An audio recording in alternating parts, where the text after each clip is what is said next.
It's a little on the chilly side this morning, but we're getting one hell of a sunrise. Good morning. So last time you guys were around was the 15th of March. It's now the 20th. And remember, I said the 15th of March is kind of a crazy day because that's when the canal opens up and they were pushing the water all the way down. It's here. We're supposed to start turning on water at noon today.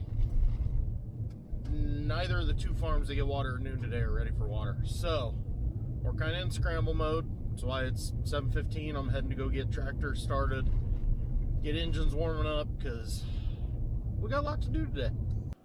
All right, tractors are warming up. Cameron will have the 360 there with the ripper. I'll have the 270 with the float.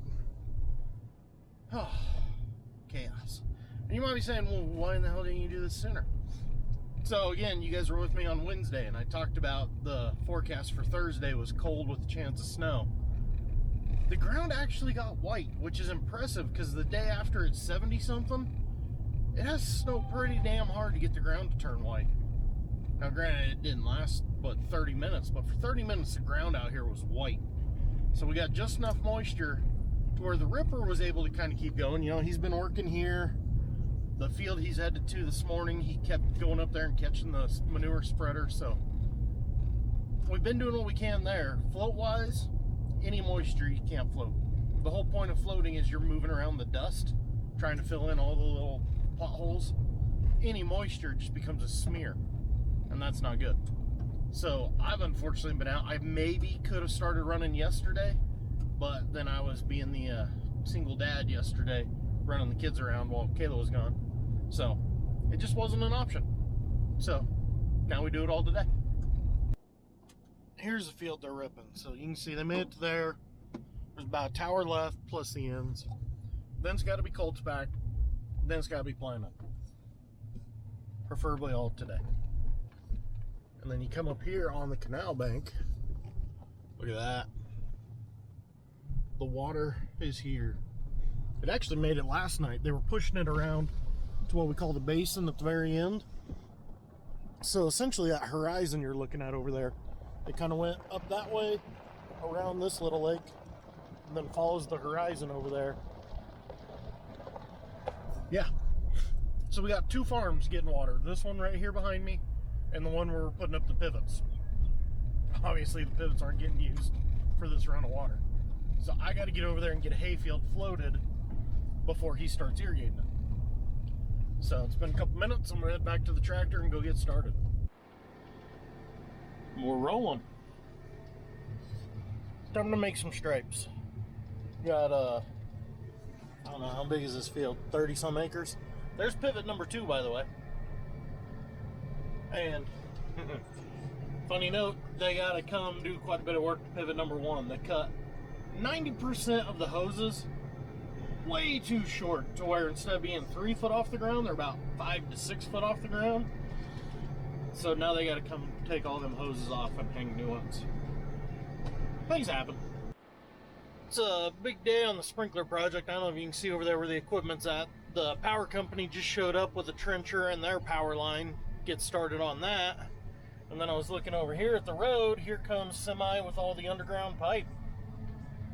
Maybe this thing will kick into overdrive all of a sudden.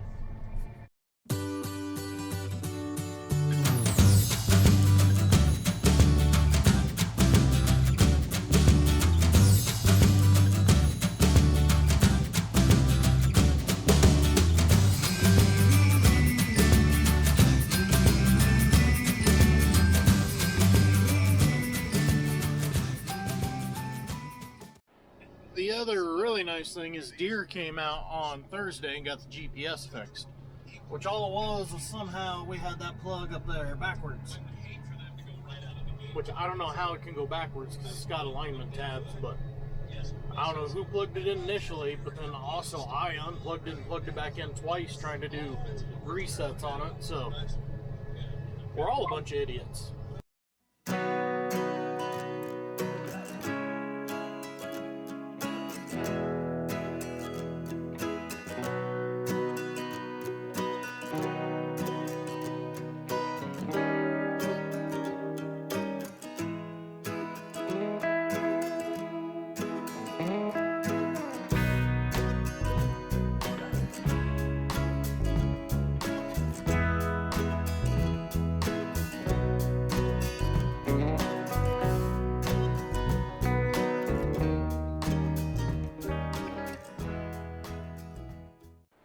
Bart just pulled up on the canal, opening up the first head gate. So I've got to finish floating this field. This is the quarter circle that I was floating on last week. Got a pretty good jump on it, but long ways to go yet. But I got to finish floating this. Any minute, Maddie should be showing up to cultipack the field behind me. And when I get done here, I'm going to go drop this, grab the drill, and come plant some spring triticale on that field. Yeah, like I said, we're scrambling here. And this pivot, I'm having to stop and pick up pieces. This is one of the two that went down last year. And the crews that come in and tear these down, put them up, they do amazing work. But one thing they are not is tidy and clean. So I'm keeping an eye out for metal, because we all know how fun metal is with a silage chopper. Main reason this field was on the must float list, I got tire track is over a foot different from the old track. So we're trying to get this field floated, push in them tracks as best as possible, so that way this sprinkler can make new ones. Super aggravating. I was told it's because it's different size pipe on top. The previous machine, for some reason, had a lot bigger pipe on the first 3 towers or 4, and then it had a 1 foot section where it necked down to the smaller pipe that's here now. Well, because they didn't want to spend the extra money to buy bigger pipe, but I mean, honestly, there was no need to buy a bigger pipe. Yeah, so you get tower 4, and they start lining up. So these 3 will all be right in line. But there's no point in spending extra money to buy pipe that you don't need, so they did the smart thing, went with the correct size pipe. Well, now all of a sudden it makes a different problem. I don't know. It's one of those things, none of us can figure out why it was ordered with the wrong, or with that bigger pipe initially. Either way.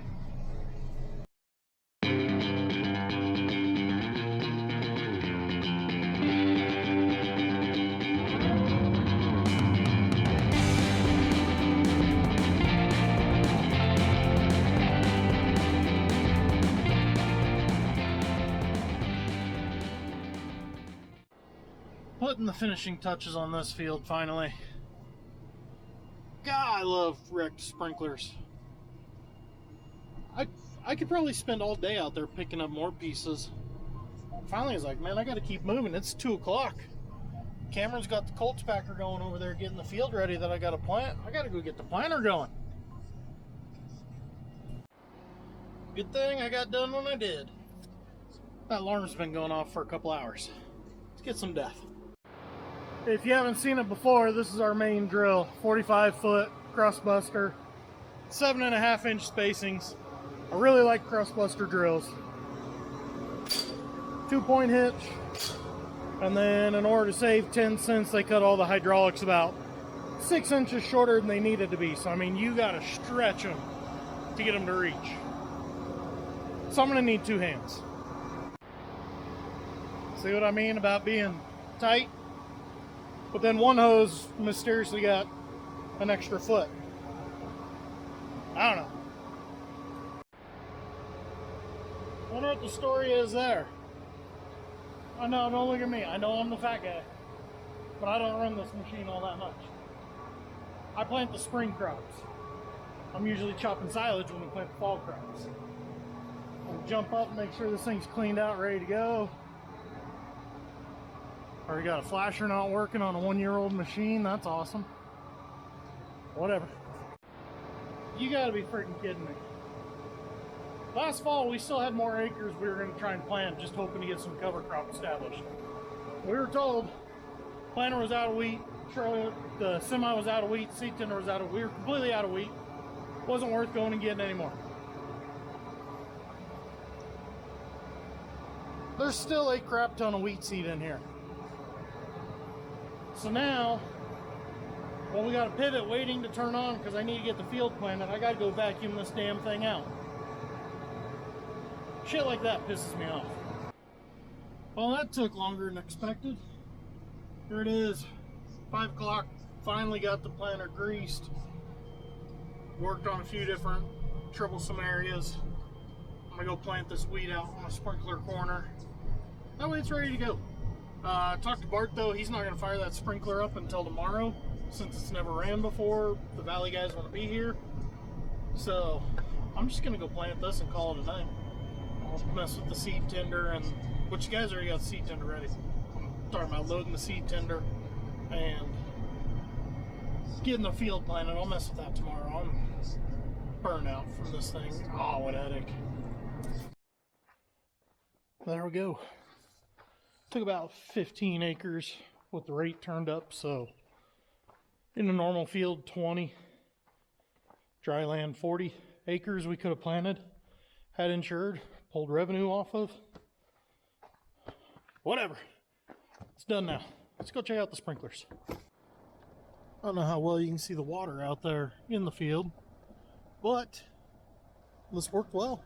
Got it floated. Cameron's irrigating it. He'll keep working his way north towards that tree pile. All good things. These boys, they ain't messing around. So there is now our power box, since it's coming underground. And then they got the trench almost all the way down to the end.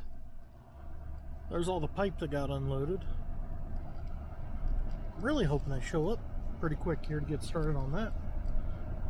Alright, let's skip to the end. Here's how far they made it. Almost to the end, got, I don't know, a couple 100 foot left. But I kind of like what they did here. So they took out the pole that was right here and put in this bigger one away from the corner, so it shouldn't be in the way of anything turning. Now they don't have to trench across this lane road I'm parked on. But yeah, so they'll come all the way to the base there, run the wire up, connect, bingo, good to go. Sprinkler project number 2. Check it out. They got all 5 towers standing. Good things, good things. Needs quite a bit of alignment. You can't tell from here, but it's kind of a zigzag setup. And we got a little bit of pipe to clean up. But yeah, sprinklers are up. Now we need pipelines and electricity. And there's the water for Bart's sprinkler. Looks a little gnarly after burning the pond. But yeah, that sprinkler has never had water in it, so the Valley guys want to be here when we fire it up. They'll start it in the morning, so I'll worry about filling up the seed tender and the drill and getting everything going tomorrow.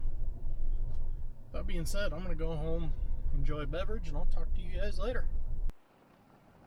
The day just keeps getting better. Son of a bitch.